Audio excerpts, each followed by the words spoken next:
I feel like many of the best sentiments have been expressed, but I want to say that they asked me to, I think the word was officiate, and I was so shocked and honored that I haven't gotten over it yet. It's just an amazing thing to be asked.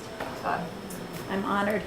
I'm honored to be here with you tonight with their closest inner circle and to celebrate their relationship, past, present, and future. So as you know, they've been together in loving union for 26 years, and I have been in a marriage just as long. And because we have been friends for over half that time, I feel very identified with them and the path we're walking together, which includes raising our kids. I met Zoe when she was pretty little. One of my kids was even littler. I even identify with their courtship story, which I learned in detail recently. Because Bonnie waited for years for Patty to become really available to move from friendship to romantic connection. And I waited the same way for my husband to be. I was less mature than Bonnie. I sort of chased and she waited. So I really admire the way they knew this was it, and they took their time and they came together. They and I share a belief in the need for community to support such long unions with children with a long path in life. And we all recognize that there are joyful and painful, hard and easy moments along this path. They in particular, I think, have been through all kinds of weather together that I know of even in the last 13 years. And I know that many of us who are of a certain age can understand what that is like. And this is the foundation on which they have built their love. And we all know that their love has stood the test of time and has only bloomed more with time. So now that they're nearly 3 decades into their togetherness, I'm wishing them 3 more that are healthy and happy. Healthy and happy.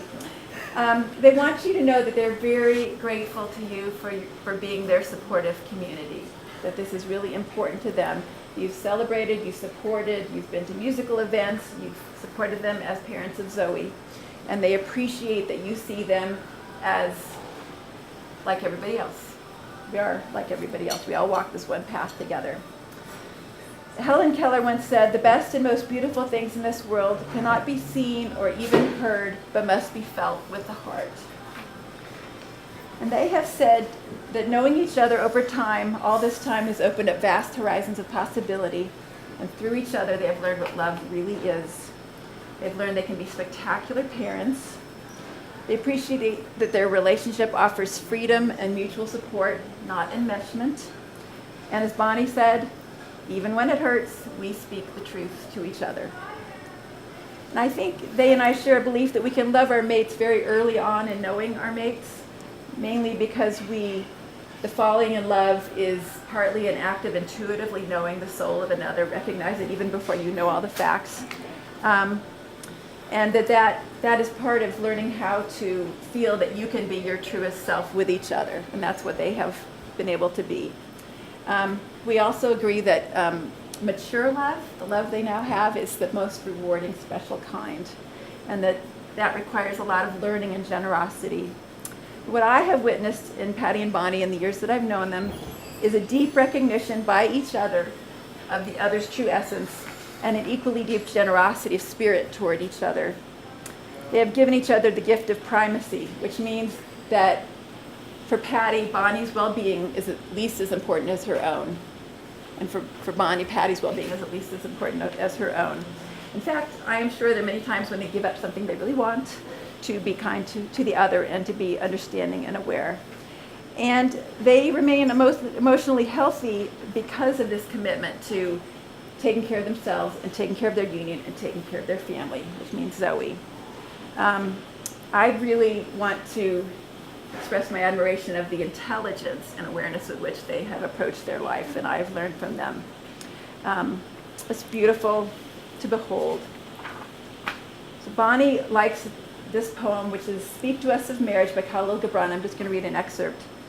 "Love one another, but make not a bond of love. Let it rather be a moving sea between the shores of your souls. Sing and dance together and be joyous, but let each one of you be alone. even as the strings of a lute are alone, though they quiver with the same music. And the oak tree and the cypress grow not in each other's shadow. The same wind moves us, but not in the same way.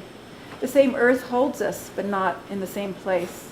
The same sun feeds us, and we share each other's lives, holding each other's shadows. And then here's part of a poem that Patty has chosen from the Tao Te Ching. Your love is from life's great mystery. It lies beneath a great quiet lake. It is like the deep truth of a dark well. Your love is purity and coolness. You have no need to make waves in the water. You have no need to dig another well. You only have need to watch yourself with clarity and drink deeply from your love. I've witnessed that they have embraced each other's families as their own, which I personally know it can be very hard to do. They have created work lives where they give very generously of themselves to others, whether children, elderly, whoever is a living being walking their path. I really admire them as parents. I believe that they have taught Zoe that she can be her true self in the world and that love will come. They embody loving kindness and mindful awareness, and I'm very grateful to be part of you guys. So now,